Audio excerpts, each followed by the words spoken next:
So it's not even off the trailer and I've already ordered a bunch of parts for this thing. I want to make this thing run. The engine spins. It's pretty much all there. It's missing a few little things like the bowl on the bottom of the air cleaner. But it should run. And for those who are keeping track, this is, I think, my 11th tractor. I have to think about this because I have tractors in like 3 places right now. But let's see. Might only be my 10th. I gotta be missing one. One in there. Is this only my 10th? I'm pretty sure I had 10 tractors previously. I didn't leave one in one of the fields, did I? No, I don't think so. I think I'd remember that. Ha! I do have 11 tractors. You can see the Fordson back there. The Fordson Super Dexter. I knew I had 11. All right. Yeah, I feel much better. It's like, how can I be missing a tractor? Most of them don't even run. It's not like I could leave them places. Did I sell one? No, that's not like me. I don't know. 11th tractor. Well, I guess it was probably bound to happen sooner or later. I bought an old John Deere. This is I believe the guy said a 1951 Model A. I haven't actually checked the serial number on it, but I think that was the second to last year of production for these. I'm not an expert on old John Deeres. And this thing, what's interesting about it for those that don't know, is it utilizes a massive 5.3 liter 2-cylinder engine. That's it. One spark plug coming off each side, and a big horizontal engine. John Deere was by far, by like decades, I think, the last major manufacturer to use these things. It's a very interesting design. I watched some old 1950s promotional videos on these, or 1940s or whatever. It's a pretty cool design. You know, all the power transverses. This always here, there's not a traditional clutch like what you'd find on any other tractors. It's inside that belt pulley, and then there's these 2 giant spur gears here for that move the rear wheels. So it seems fairly simple, it seems fairly solid. We know these things definitely sound cooler. I remember listening to them run in my youth, visiting old tractor shows, you know, and state fairs and whatnot in Ohio. These things, they're not all that common in Texas, but majorly, at least much more collectible up north and in the Midwest, like where I'm from. But whatever the case, this is a classic ran when parked example. So I bought this from a nice as can be older gentleman a little ways from where I live, and I picked it up, I guess, Saturday. It's Tuesday as I'm filming this. It's been sitting here. I was gonna mess with it yesterday, but I never got around to it. So hopefully we can unloadify this. He owned it for, I think he said, about 25 years. And so he seemed mechanically inclined, like he did a lot of maintenance type stuff, but you know, like yours truly, who's not that much of an actual mechanic, and he said the starter on it started to drag, and that's about the time he decided he was going to treat himself to a new tractor. So he did, and he parked this thing, and long story short, now it's on my trailer. So, yeah, it should run. What we need to do is unload this, and I need to pull the starter out of it and take it to one of the repair companies up in the big city. It drags really bad. It sounds kind of like it has a dead battery, but he said he charged a battery and it still does it. So I don't know, we'll take a look. But whatever the case, this thing appears to be very original. It appears to be not particularly mutilated. It seems like a pretty straight old tractor. Now, somebody did paint it blue for some reason at one point in time, but it looks like they painted over it again. And in John Deere green, you know, a genuine Valspar restoration there. But there's still some of the original paint up under here, and it seems fairly clean. It seems fairly straight. I mean, minimal damage to the sheet metal considering decades of use. The man I bought it from, I got the impression he primarily used it to pull a rotary shredder, about a 6-foot brush hog or something. So we got that. It's been converted over to a 1-wire Delco, actual Delco, not Delco style alternator at some point in time. Thermosiphon cooling system without a water pump, which is sort of cool, at least if my understanding of that is correct.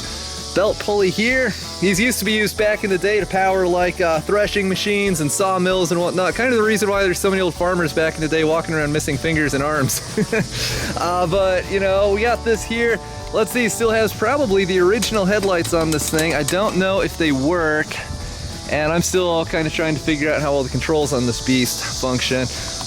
Looks like it's been losing a little bit of oil around the old axle seals. I might end up changing those out at some point in time. See if I can fall off this thing as many bones as possible.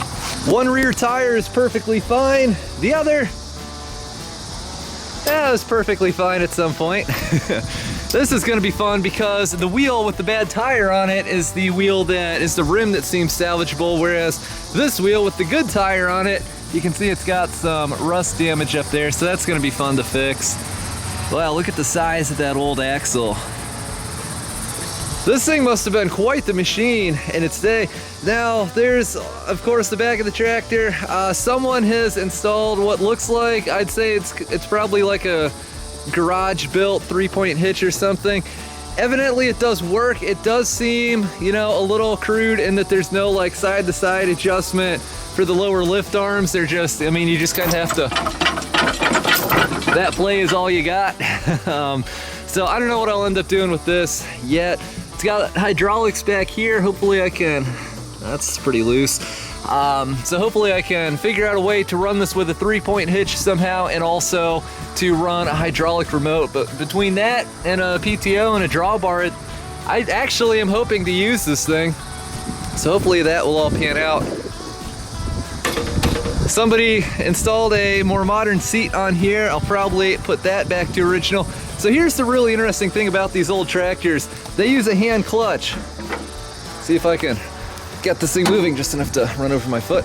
Yeah, so they use a hand clutch, which that's gonna take some getting used to for me. And then of course you have one brake on each side, as opposed to a car where you push one pedal and all the brakes engage.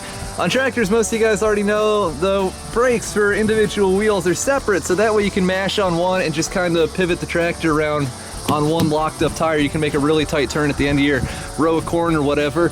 Let's see, I believe that's a 6-speed, yeah, 6-speed transmission with 1 reverse gear. This is something I actually really like about this tractor. Oh, it's the most dangerous way possible I can climb on this. Okay, yeah, it's pretty good. This is something I actually really like about the tractor. Whereas on most old equipment, you've got a gear shift that looks kind of like the one in a car. You know what, actually, I better leave this in gear while it's on the trailer. Whereas on most old tractors, you've got a gear shift that looks like what's in a car, and it's kind of hard to tell when it's in gear and when it isn't. Well, with this, hopefully that will not be the case. This is the super high-tech parking brake on these tractors. This one, however, is pretty stuck. Oh. Maybe I have to hammer that one loose or something. I'm told, if I remember right, the gentleman said it sat for about 1.5 years or so before he decided it was time to move it. Minimal play in the steering wheel, only like, I don't know, 1/6 of a turn, so that's pretty much factory fresh for an old tractor. Let's see here. I think one of these is a throttle. What's the other one? I don't know. I watched a YouTube video. I don't think I've ever actually driven an old 2-cylinder Deere. I might have once when I was young and at a tractor show. Kind of like, for those who didn't grow up in the Midwest, it's kind of like a car show, but people cruise around on old tractors and drink beer and have pulls and whatnot. They're a lot of fun. And then there's this for the starter. Let me see if I can. Oh, I said I wasn't gonna do this. Where the heck is neutral on this pig? I think it's 50-50. Sure, that's neutral. I'll just put my hand on the clutch just in case.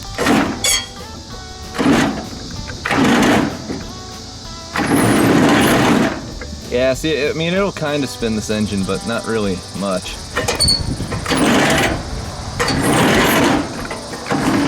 Oh, yeah, what a nice sound. This is gonna be super terrifying to unloadify. All right, so I decided I want to roll this thing underneath that tree so I can get a little bit of shade and the maximum amount of fire ant bites possible as I'm working on this thing. So, how in the world am I going to unloadify this? I've been thinking, I think it's, since we can't really count on, I believe it's this brake, I don't really want to use the brakes for this because I'm going to be like in a precarious situation. I mean, look how sticky that is. Because I'm going to be in a precarious situation trying to work them. So I'm just going to leave this in gear, in a low gear with the clutch engaged. This might be a little more complicated than I thought. So you can see I've rolled it almost to the back of the trailer. That's because I've been out here for probably 20 minutes trying to get it to go into gear. And I cannot get this clutch to engage like at all. So yeah, I mean, neither forward nor backwards engages it. Either that or it's not going into gear in the transmission.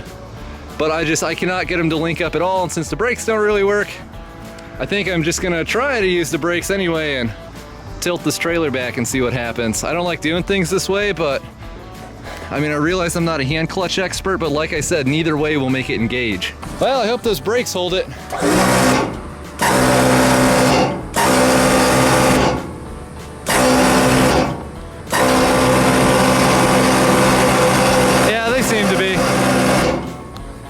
related matter, what in the heck is wrong with the hydraulics on this thing?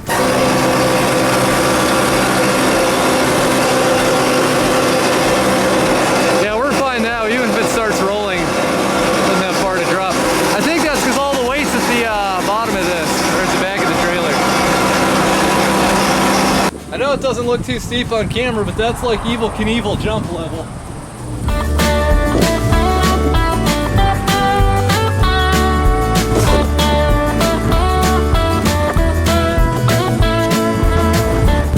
Alright, well, that was nice and terrifying. That's one of those deals where, you know, there really is no safe place when things like that are going on. And I found out this pedal gets even stucker.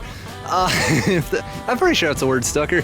It gets even stucker when there's force applied to it, like the force of the tractor wanting to roll backwards. So I guess I just need to figure out how the brakes work on this thing. We'll take that apart. We'll pull the starter off at some point.